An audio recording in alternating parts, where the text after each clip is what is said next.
शिव पुराण का श्री रुद्र संहिता प्रथम खंड इस महत्वपूर्ण ग्रंथ के 5 खंडों में से एक है। इसमें भगवान शिव की कथाओं और उनकी लीलाओं का वर्णन किया गया है। शिव पुराण भारतीय वैदिक साहित्य का एक प्रमुख अंग है और इसे हिंदू धर्म में बहुत उच्च स्थान प्राप्त है। प्रथम खंड में मुख्यतः भगवान शिव की उत्पत्ति, उनके विभिन्न रूपों, उनकी शक्तियों और उनके द्वारा किए गए विभिन्न लीलाओं का विस्तार से वर्णन होता है। इस खंड में हम जानेंगे नारद जी का भगवान विष्णु को शाप देना, नारद जी का शिव तीर्थों में भ्रमण व ब्रह्मा जी से प्रश्न, ब्रह्मा जी द्वारा शिव तत्व का वर्णन, भगवान शिव का कैलाश पर्वत पर गमन, सृष्टि की उत्पत्ति, सृष्टि का वर्णन, शिव पूजन की श्रेष्ठ विधि, गुणनिधि को कुबेर पद की प्राप्ति आदि। श्री रुद्र संहिता का प्रथम खंड। पहला अध्याय, ऋषिगणों की वार्ता।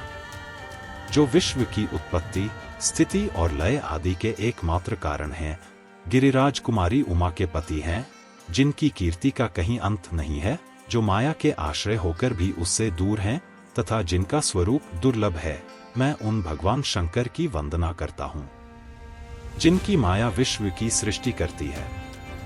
जैसे लोहा चुंबक से आकर्षित होकर उसके पास ही लटका रहता है, उसी प्रकार ये सारे जगत जिसके आसपास ही भ्रमण करते हैं, जिन्होंने इन प्रपंचों को रचने की विधि बताई है, जो सभी के भीतर अंतर्यामी रूप से विराजमान है, मैं उन भगवान शिव को नमन करता हूँ। ऋषि बोले, हे सूत जी, अब आप हमसे भगवान शिव व पार्वती के परम उत्तम व दिव्य स्वरूप का वर्णन कीजिए।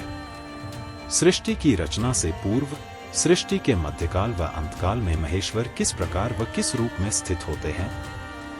सभी लोगों का कल्याण करने वाले भगवान शिव कैसे प्रसन्न होते हैं तथा प्रसन्न होने पर अपने भक्तों को कौन कौन से उत्तम फल देते हैं?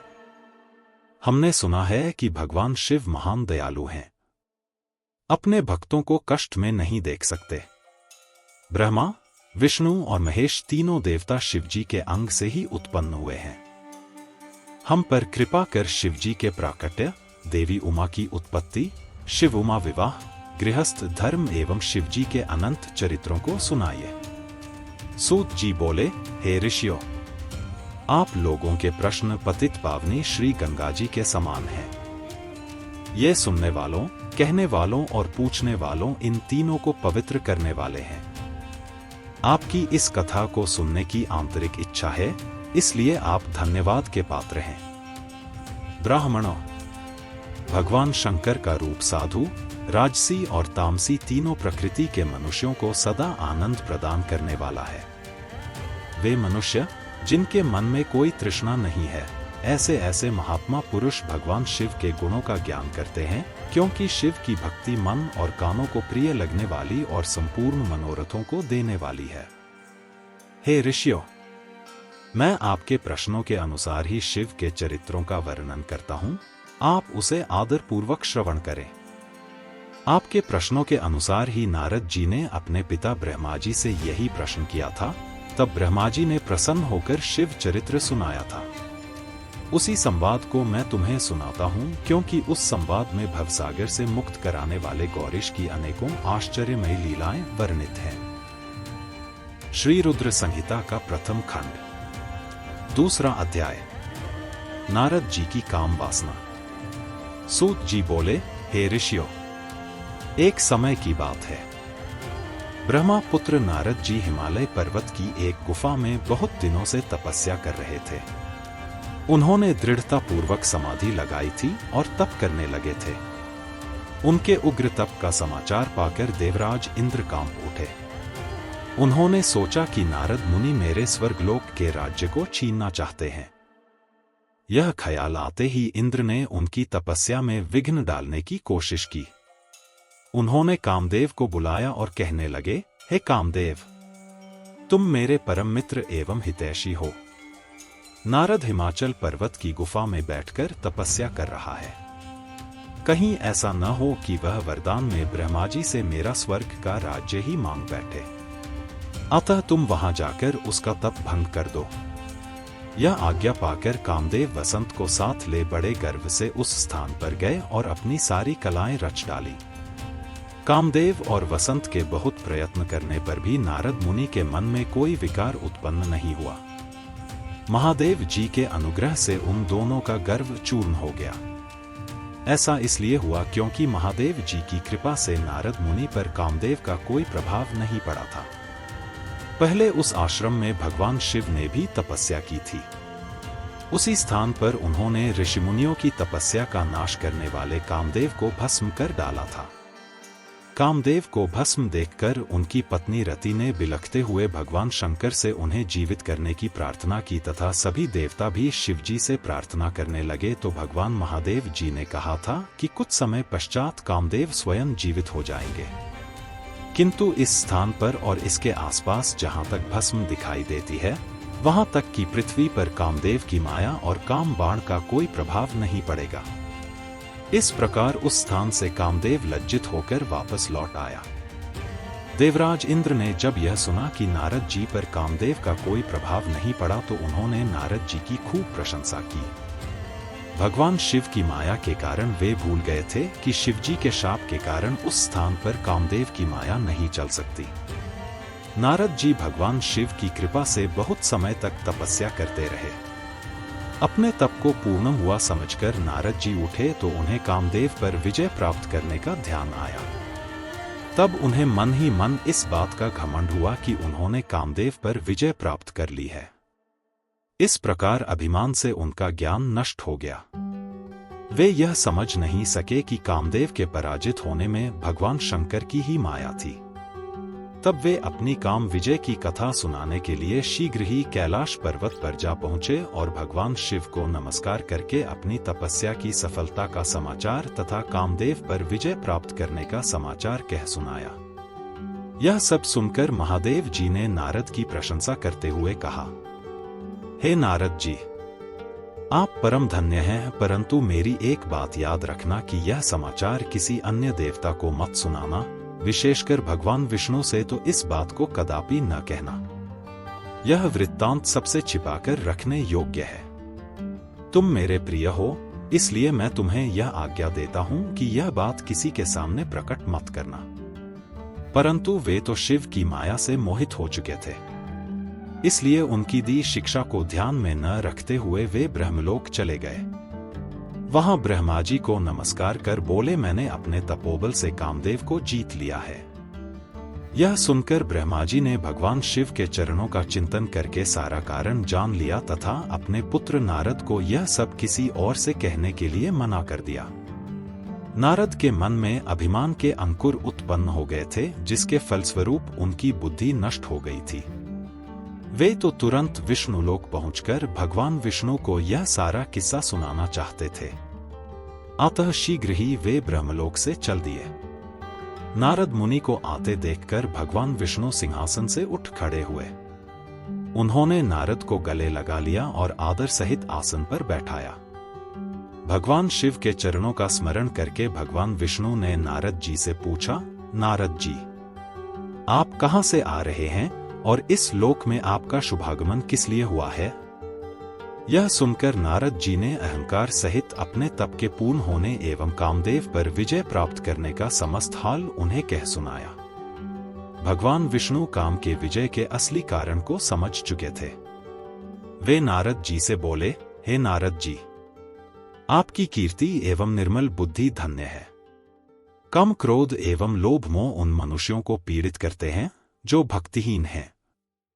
आप तो ज्ञान वैराग्य से युक्त एवं ब्रह्मचारी हैं, फिर भला यह काम आपका क्या बिगाड़ सकता था? देवर्षि नारद बोले, हे भगवान, यह सब आपकी कृपा का ही फल है।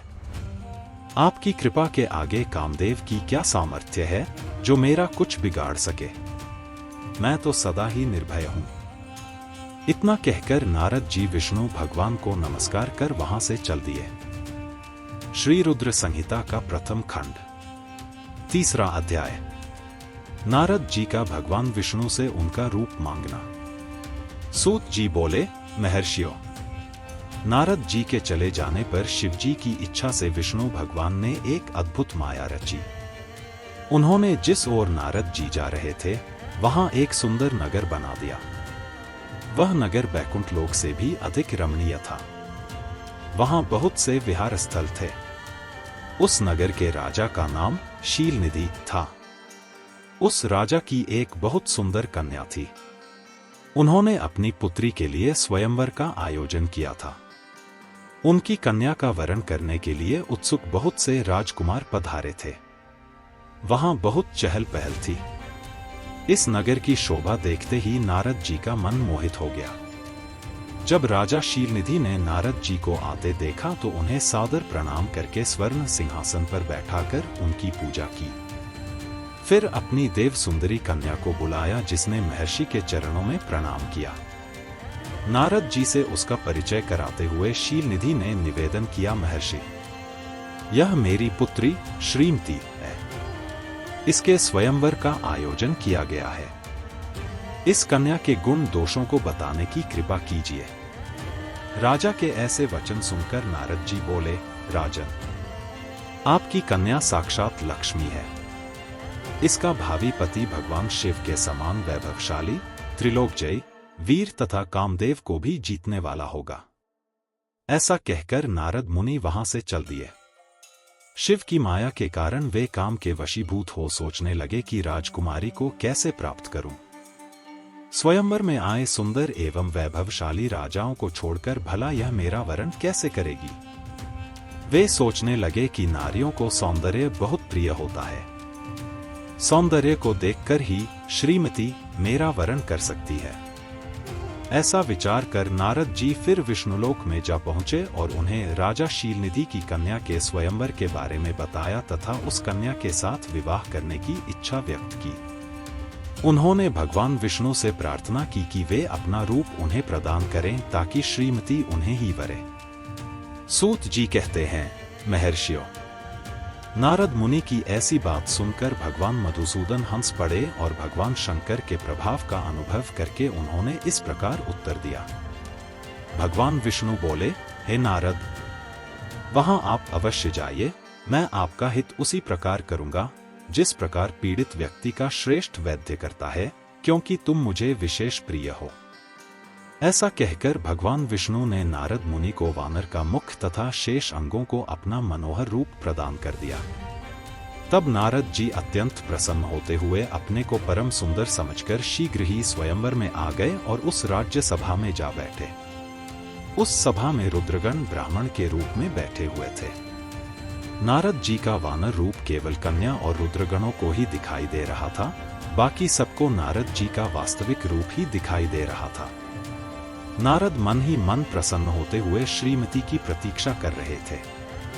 हे ऋषियों, वह कन्या हाथ में जयमाला लिए अपनी सखियों के साथ स्वयंवर में आई। उसके हाथों में सोने की सुंदर माला थी। वह शुभ लक्षणा राजकुमारी लक्ष्मी के समान अपूर्व शोभा पा रही थी। नारद मुनि का भगवान विष्णु जैसा शरीर और वानर जैसा मुख देख वह कुपित हो गई और उनकी ओर से दृष्टि हटाकर मनोवांछित वर की तलाश में आगे चली गई। सभा में अपने मनपसंद वर को न पाकर वह उदास हो गई। उसने किसी के भी गले में वरमाला नहीं डाली। तभी भगवान विष्णु राजा की वेशभूषा धारण कर वहां आ पहुंचे। विष्णु जी को देखते ही उस परम सुंदरी ने उनके गले में वरमाला डाल दी। विष्णु जी राजकुमारी को साथ लेकर तुरंत अपने लोक को चले गए। यह देखकर नारद जी विचलित हो गए।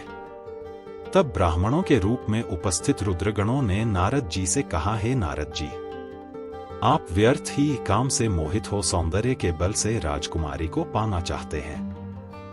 पहले जरा अपना वानर के समान मुख तो देख लीजिए।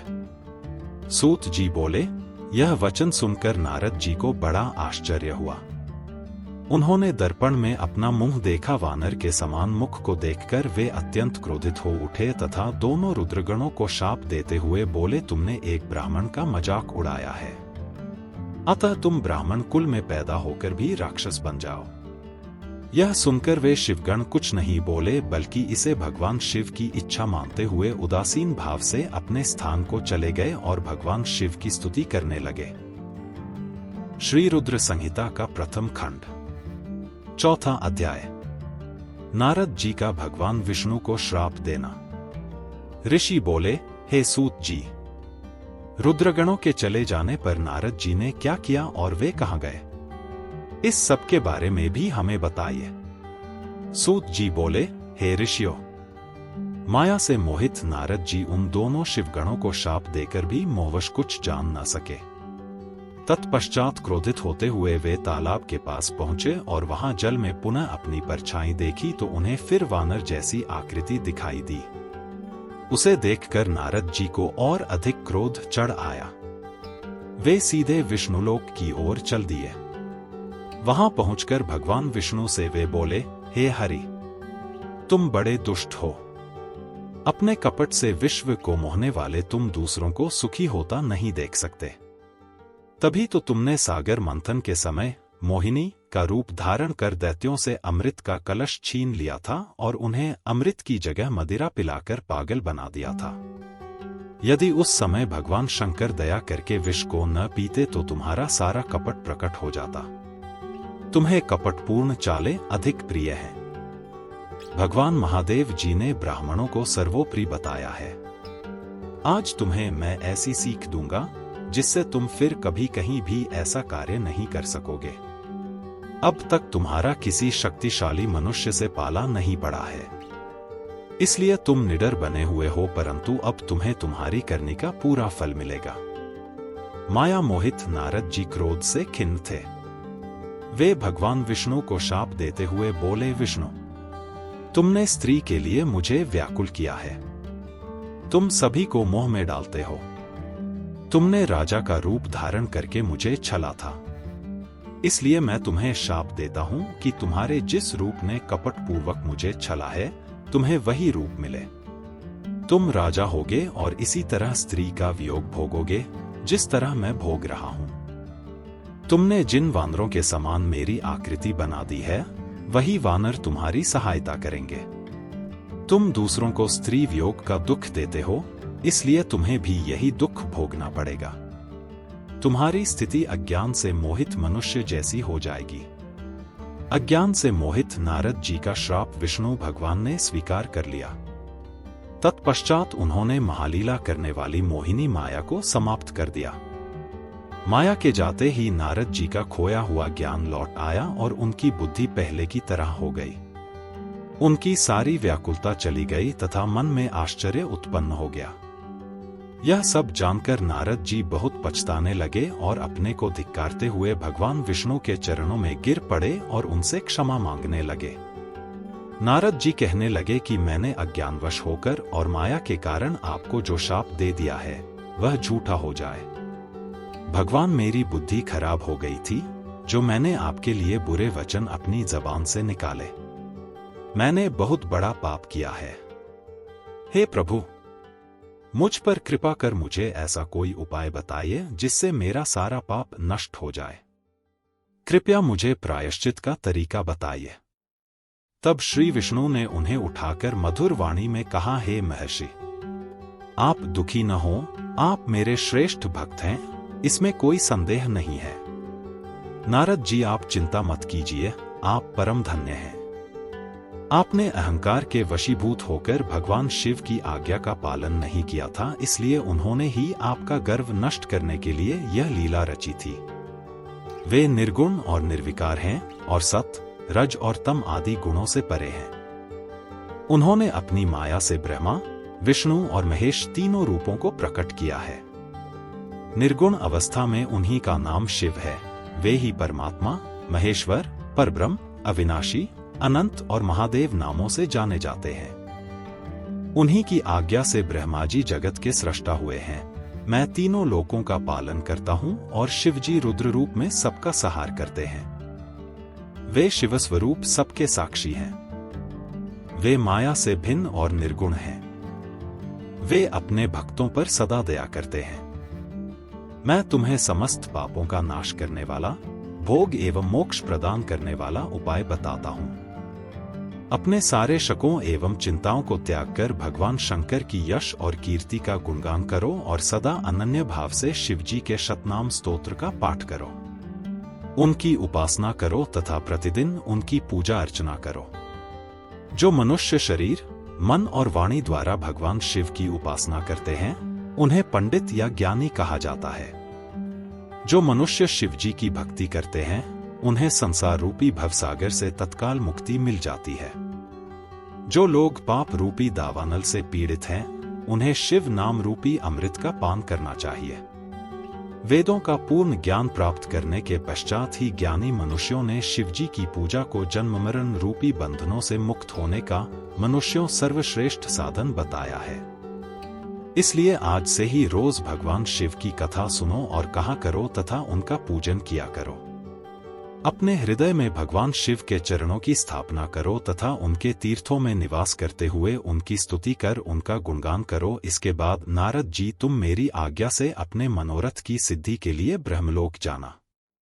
वहां अपने पिता ब्रह्मा जी की स्तुति करके उनसे शिव महिमा के बारे में पूछना। ब्रह्मा जी में शिव भक्तों में श्रेष्ठ हैं। वे तुम्हें भगवान शंकर का महात्म्य और शतनाम स्तोत्र अवश्य सुनाएंगे। आज से तुम शिव भक्ति में लीन हो जाओ, वे अवश्य तुम्हारा कल्याण करेंगे। यह कहकर विष्णु जी अंतर्धान हो गए। श्री रुद्र संहिता का प्रथम खंड, 5वां अध्याय। नारद जी का शिव तीर्थों में भ्रमण व ब्रह्मा जी से प्रश्न। सूत जी बोले, महर्षियों, भगवान श्रीहरि के अंतर्धान हो जाने पर मुनिश्रेष्ठ नारद शिवलिंगों का भक्ति पूर्वक दर्शन करने के लिए निकल गए। इस प्रकार भक्ति मुक्ति देने वाले अनेक शिवलिंगों के उन्होंने दर्शन किए। जब उन रुद्रगणों ने नारद जी को वहां देखा तो वे दोनों गण अपने शाप की मुक्ति के लिए उनके चरणों पर गिर पड़े और उनसे प्रार्थना करने लगे कि वे उनका उद्धार करें। नारद मुने, हम आपके अपराधी हैं। राजकुमारी श्रीमती के स्वयंवर में आपका मन माया से मोहित था। उस समय भगवान शिव की प्रेरणा से आपने हमें शाप दे दिया था। अब आप हमारी जीवन रक्षा का उपाय कीजिए। हमने अपने कर्मों का फल भोग लिया हो। कृपा कर हम पर प्रसन्न होकर हमें शाप मुक्त कीजिए। नारद जी ने कहा, हे रुद्रगणों, आप महादेव के गण हैं एवं सभी के लिए आदरणीय हैं। उस समय भगवान शिव की इच्छा से मेरी बुद्धि भ्रष्ट हो गई थी, इसलिए मोहवश मैंने आपको शाप दे दिया था। आप लोग मेरे इस अपराध को क्षमा कर दें, परंतु मेरा वचन झूठा नहीं हो सकता, इसलिए मैं आपको शाप से मुक्ति का उपाय बताता हूं। मुनिवर विश्रवा के वीर्य द्वारा तुम एक राक्षसी के गर्भ में जन्म लोगे।